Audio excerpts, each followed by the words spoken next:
Sabi nila may mga panata na ginawa sa ilalim ng liwanag ng buwan na hindi dapat sirain. Dahil kapag ang isang pangako ay nasira, ang kaluluwa ay hindi makapagpahinga. At ang pag-ibig na minsang isinumpa ay tatawag ng mga bagay na hindi dapat hawakan ng tao. Minsan akong naniwala na ang araw ng kasal ko ang magiging pinakamasayang araw sa buhay ko. Ngunit bago bumukas ang mga pintuan ng simbahan, ako ay naging isang inabandonang nobya. Siya, si Edward, ang nag-iisang mahal sa buhay ko, ay nawala ng walang paalam. At makalipas ang ilang linggo, nagsimula ang mga barbarik na pagkamatay. Iniwan ko ang aking bayan, naging konduktor para sa isang long-distance na tren, sinusubukang kalimutan ang lahat. Ngunit hindi ako pababayaan ng tadhana. Isang gabi, sa lumang terminal bumalik siya.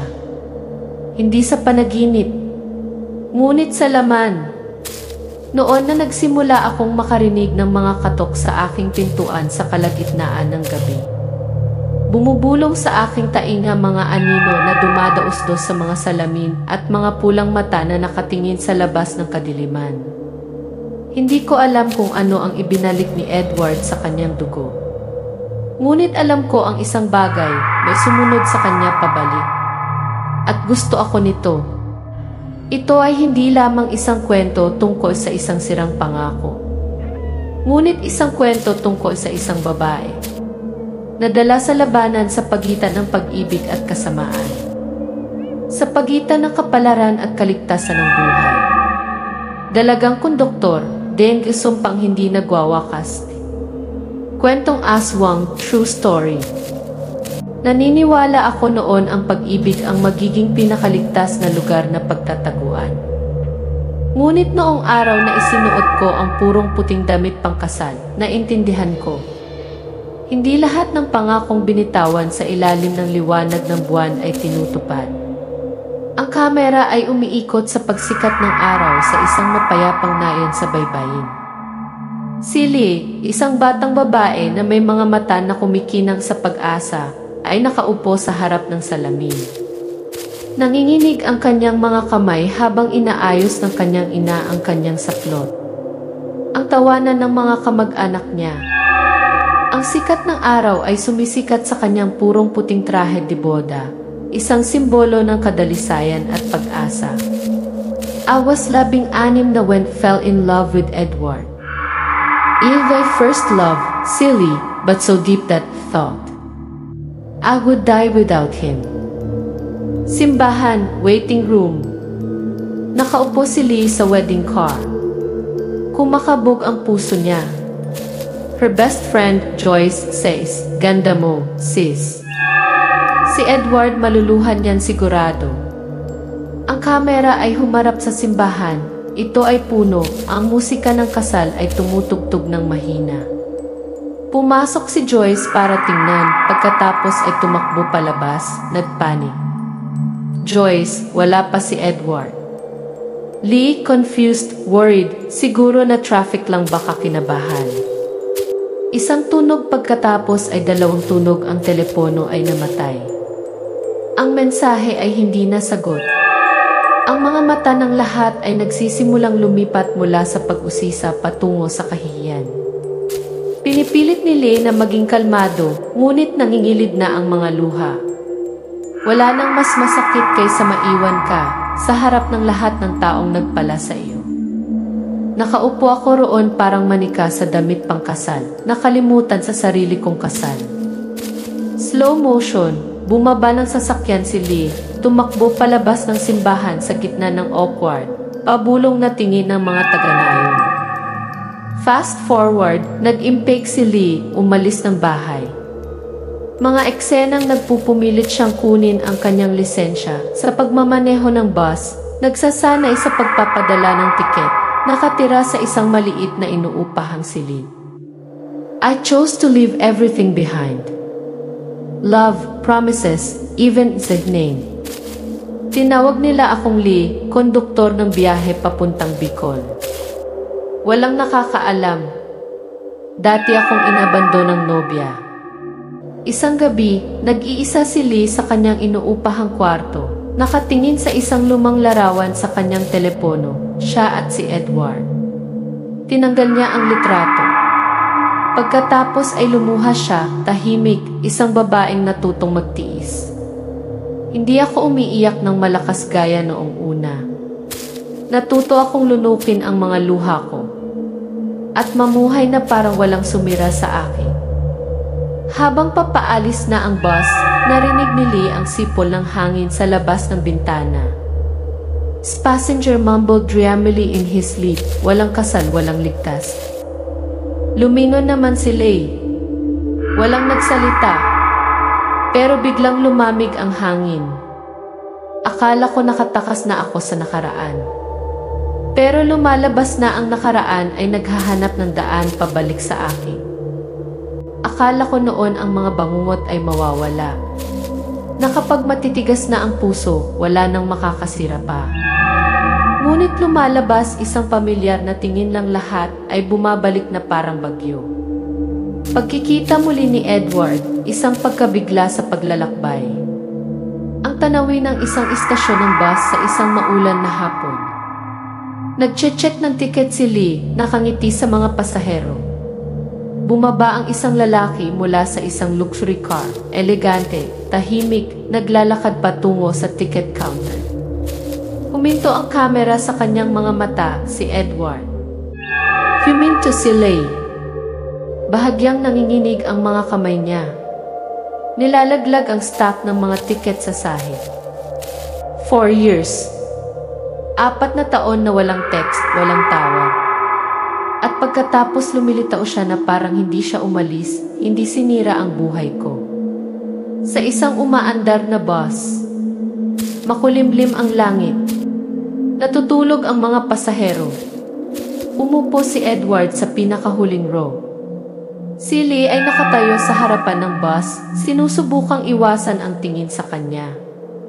Ngunit ang mga mata ni Edward ay hindi umalis sa kanya, pinahihirapan, nagmamakaawa.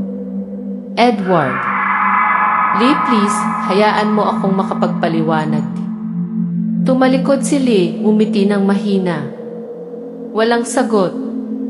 Ang kamera ay nakapan sa kanyang mukha. Tumulo ang mga luha, ngunit matigas ang ulo na pinipigilan. Hindi na ako ang babaeng dati. Hindi na ako naniniwala sa paghingi ng tawad.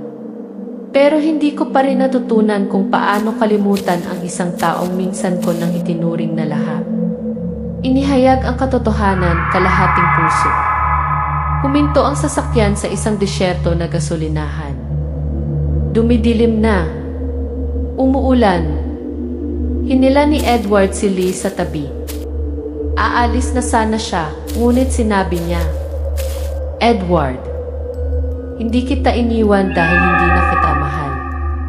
Pero dahil kung pakakasalan mo ako, mamamatay ka. Or worse. Natigilan si Lee. Naguguluhan ang mga mata niya. May gustong sabihin pa si Edward. Pero biglang tumigil na parang may pumipigil sa kanya. Lee, protektahan mo ako. Sa pagkawala sa araw ng kasal ko. Sa paggawa sa akin ng katatawanan ng nayon. Nahayag ang anino, si Don Marshall. Nakatanggap si Lee ng balita mula sa kanyang kamag-anak. Ang lupaing ni Nuno ay binantaang kumpiskahin ng bangko. Sa sandaling iyon, may humintong itim na sasakyan sa tapat ng kanyang bahay. Lumabas si Don Marshall, isang lalaking may malamig, makapangyarihan at nakakatakot na hitsura. Don Marshall, gusto ko lang makausap ka, Hija. May alok ako na hindi mo matanggap. Binigyan niya siya ng 2 pagpipilian. Tanggapin ang panukala, isa papel, upang iligtas ang lupain ng pamilya. O tumanggi at mawala ang lahat. Hindi ko maintindihan kung bakit gustong pakasalan ako ng isang tulad ni Don Marshall. Hanggang sa narinig ko ang usapan nila ni Edward. At pagkatapos alam ko, hindi siya tao. Mga lihim na kuha sa mansyon, hinarap ni Edward ang kanyang ama. Edward, hindi siya para sa iyo. Itigil mo ang kabaliwan na ito. Don Marshall. She's the key. Ikaw, dugo ko. At kailangan kong ipasa ang lahi natin bago ako mawala. Mga bulong mula sa kadiliman, isang malungkot na sigaw, tahimik na mga yabag sa kisam, ang hangin ay umaalulong sa mga siwang ng pinto. Si Don Marshall ay hindi lamang isang ama. Isa siyang sinaunang aswang at desperadong naghahanap ng kahalili. At ako naging sakripisyo. Umupo si Lee sa tabi ng bintana, hawak ang kontrata ng kasal. Naaalala niya ang hitsura sa mga mata ng kanyang ina bago siya namatay, ang hitsura ng babala ng kanyang ina na protektahan ang lupaing ninuno. Tinitingnan niya ang kanyang lumang singsing sa kasal, nandoon pa rin, kinakalawang. Maaari akong tumanggi, tumakas, ngunit pagkatapos ay mawawala ang lahat. O kaya kong tanggapin at tumira kasama ng dyablo sa isang gintong bahay. Mayroon bang anumang paraan para sa isang taong dating nangangarap ng kaligayahan, kailangan na ngayong pumili sa pagitan ng isang lumang pag-ibig at pagpapakasal sa isang dyablo? Pumasok si Lee sa mansyon ng Don Marshall, walang laman ang kanyang mga mata. Sa itaas, pinagmamasdan siya ni Edward na walang pag-asa. Mabilis na tumawid sa screen ang isang may pakpak na anino. Namatay ang mga ilaw. Itim ang eksena. Tanging ang malalim na tawa ni Don Marshall ang umalingaw-ngaw. May mga pagpipilian kailangan mong gawin, gaano man kalaki ang protesta ng iyong puso. Pinirmahan ko ang papel na iyon hindi dahil mahal kita. Ngunit dahil hindi ko maaaring hayaan ang bahay ng aking ina maging isang kaparangan sa mga kamay ng bangko. Nakasuot ng simpleng puting damit si Lee, nakatayo sa gitna ng isang marangyang party sa mansyon ng Don Marshall. Ang mga panauhin ay marangal at mayaman, ngunit ang kanilang mga mata ay walang laman at malamig. Tahimik na nakatayo si Edward sa likod ng gate, nakatutok ang mga mata niya sa babaeng mahal niya, magkayakap ang ama. Walang happy music, walang sincere blessings. Naroon lamang ang katahimikan at ang mabahong amoy ng isang bagay hindi tao. Sa kanyang unang gabi sa mansyon, narinig ni Lee ang mga yabag sa kisam, ang sipol ng hangin sa mga bintana kahit sarado ang lahat. Nakita niya ang natuyong dugo sa sahig matapos linisin ng dalaga ang silid.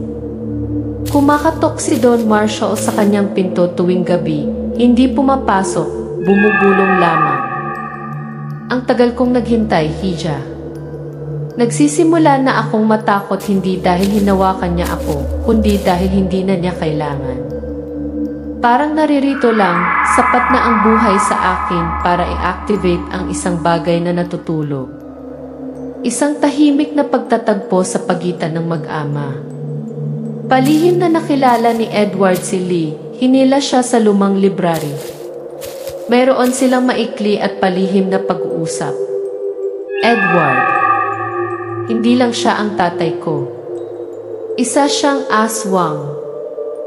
Isang sinaunang lahi na mamatay na walang kahalili. Lee.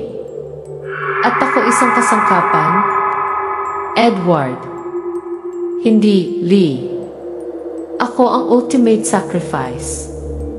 Ibinunyag ni Edward, ang dugong aswang sa kanya ay hindi kailanman nagpakita dahil ang kanyang ina ay isang mortal. Ngunit kung si Lee, isang taong may dugong birhen, ay pinagsama kay Don Marshall, isang ibagong henerasyon ang isisilang, kalahating tao, kalahating demonyo. Nagsimula akong maunawaan hindi ako pinili ng swerte. Ngunit dahil ako na lang ang natitirang pinto nagbubukas ng impyerno na hinihintay ni Don Marshall sa loob ng mahigit isang siglo. Mag-isang nakaupo si Lee sa marangyang kwarto. Pagtingin niya sa salamin, nakita niya ang sarili, haggard, nalilito. Sa kanyang panaginip, nakita niya ang kanyang sarili na nagsilang ng isang bata na may mga mata na kasing itim ng hukay at si Don Marshall ay nakatayo sa likuran, tumatawa ng nakakatakot. Dati pangarap ko ang bahay. Pero ngayon, nangangarap akong manganak ng demonyo. Samantala, lalong naging desperado si Edward. Nakita niyang bumangon ang demonyong nasa kanya sa tuwing siya ay nagagalit, tuwing malapit siya kay Lee. Nagkulong siya sa basement ng mansyon, sinasaktan ang sarili para pigilan ang sarili. Edward, pabulong sa sarili. Isa akong halimaw. Ngunit kung papipiliin ako, mas gugustuhin ko pang mamatay kaysa hayaan siyang mapasa aking ama. Hinanap ni Edward ang isang matandang babae albularyo na lumaban sa lahi ng aswang noon. Nagbabala siya upang itigil ang ipagsanib na ritual. Mayroon lamang isang paraan. Si Edward mismo ay kailangang ganap na talikuran ang kanyang dugo ng demonyo na nangangahulugan na isakripisyo ang kanyang kakayahang mabuhay kung nasugatan. Albularyo. Kapag tinanggal mo ang ugnayan sa lahi niya, wala kang proteksyon. Pero magiging tao ka, isang nilalang na may puso, hindi tena. Sumang-ayon si Edward at ang ritual ay masakit, ang kanyang dugo ay umuuga, ang kanyang katawan ay nanginginig, ang kanyang mga mata ay naging kayumanggi mula sa maitim na itim. Pinili kong maging tao para iligtas ang isang tao. Kahit na alam ko, ang ibig sabihin ng pagiging tao ay ang pagiging mas mahina kaysa sa iba. Tumayo si Don Marshall sa harap ng salamin, ang kanyang mga mata ay kumikinang na pula. Umupo si Lee sa silid, hawak ang kanyang tiyan, bumubulong. Hindi ko siya hahayaang manalo. Si Edward, na may mga mata ng tao sa unang pagkakataon sa mga taon, ay kinuyom ang itak ng sagrado sa kanyang kamay. Akala ko noon ang pinakamasakit ay ang pag-iiwan sa araw ng aking kasal. Pero hindi, ang pinakamasakit ay kapag ang nag-iisang taong nagmahal sa akin tumatakbo patungo sa dyablo upang iligtas ako. Alam niya, baka hindi na siya babalik. Ang simula. Madilim na gabi. Umihip ang hangin. Marahas na bumagsak ang mga alon sa mga bangin. Mabilis na tumakbo si Lee hanggang sa lumang parola. Hawak ang kwentas may bendisyon na bigay ng albularyo. Sa likuran niya, isang malalim na tawa ang umalingaw-ngaw. Lumabas si Don Marshall mula sa dilim, isang matangkad na figura na hindi na tao. Don Marshall, ang boses na umaalingaw-ngaw na parang mula sa underworld. Ang tagal kong naghintay, Lee, ngayon wala nang makakapagligtas sa iyo. Nagsimula siyang magbago, nabasag ang mga buto, napunit ang balat upang ipakita ang mga itim na kaliskis, ang mga higanting pakpak ng paniki ay kumalat ng malawak.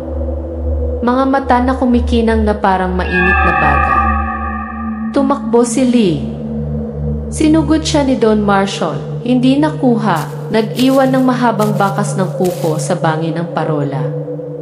Sa isang segundo, sinalo ni Don Marshall si Lee, hinawakan siya ng malamig na mga kamay, binuhat siya sa ere, handang kunin siya palayo.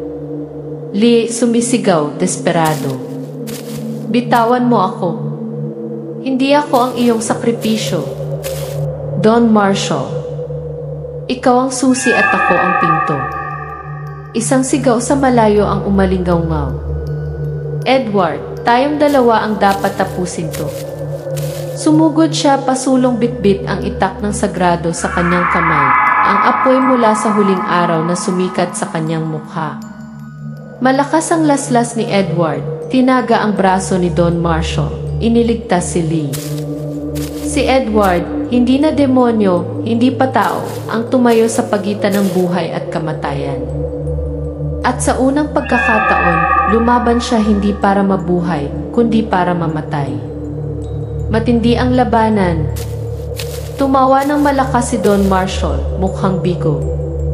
Iniwan mo ang iyong kadugo para maging mahinang mortal. Hindi sumagot si Edward. Umiwas siya, inikot ang mga mesa at sinaksak ang itak sa balikat ni Don Marshall. Palakas ang ihip ng hangin. Nayanig ang bubong ng parola. Nagtago si Lee sa isang sulok, nanginginig ang mga kamay habang nagdadasal. Napapanood ko lang panoorin ang dalawang nilalang na naglalaban sa madilim na liwanag. Ang isa ay ang aking ama, ang isa ay ang lalaking mahal ko. Ngunit silang dalawa ay hindi na tao. Umuwol si Edward, ginamit ang lahat ng kanyang lakas upang putulin ang isa sa mga pakpak ni Don Marshall. Itim na dugo ang naspray kung saan-saan. Napasigaw si Don Marshall sa sakit. Hinawakan ang kanyang anak at inihagi silang dalawa sa gilid ng rehas. Edward, nakatingin kay Lee, bumulong. Mahal kita kahit hanggang sa dulo. Ang dalawang lalaki, ama at anak, ay nahulog mula sa parola, nahulog sa malalim na kadiliman sa ibaba. Muli, nawala ang lahat kay Lee. Tumakbo si Lee sa gilid ng rehas, sumisigaw sa kawalan ng pag-asa. Edward. Napaluhod siya, nanginginig ang mga kamay habang hawak ang dugo ang itak. Walang tigil ang pagpatak ng luha.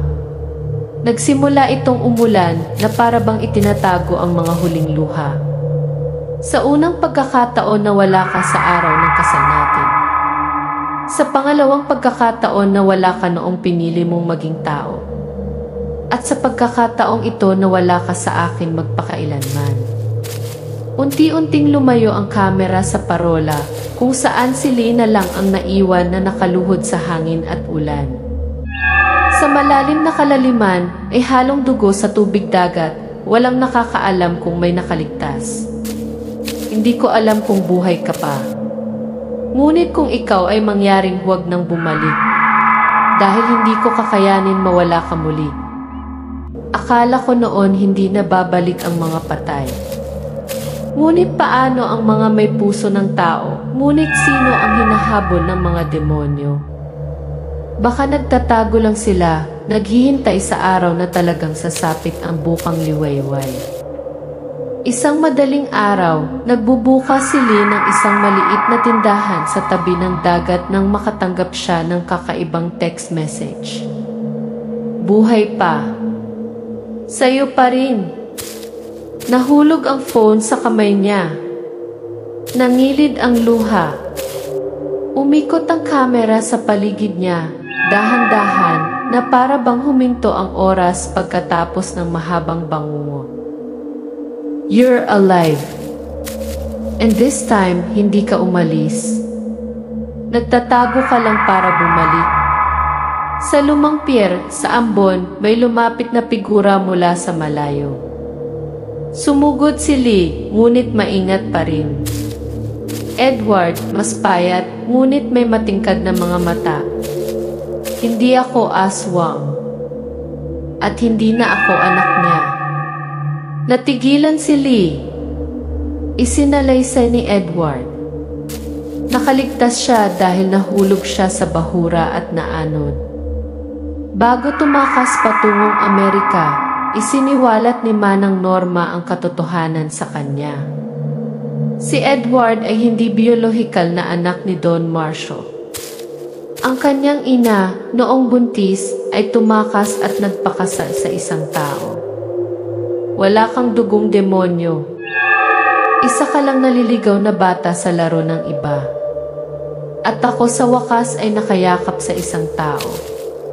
Sa lumang silid ni Don Marshall, sinunog ni Lee at Edward ang lahat ng mga labi.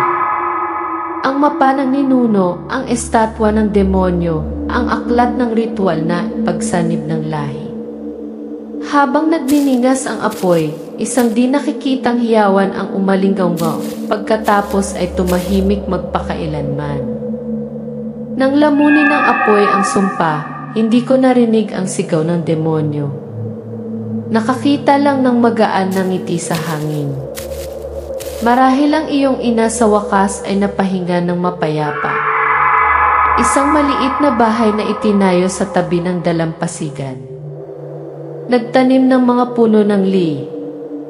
Tinuruan ni Edward ang mga bata sa nayon na mag-ayos ng mga sasakyan.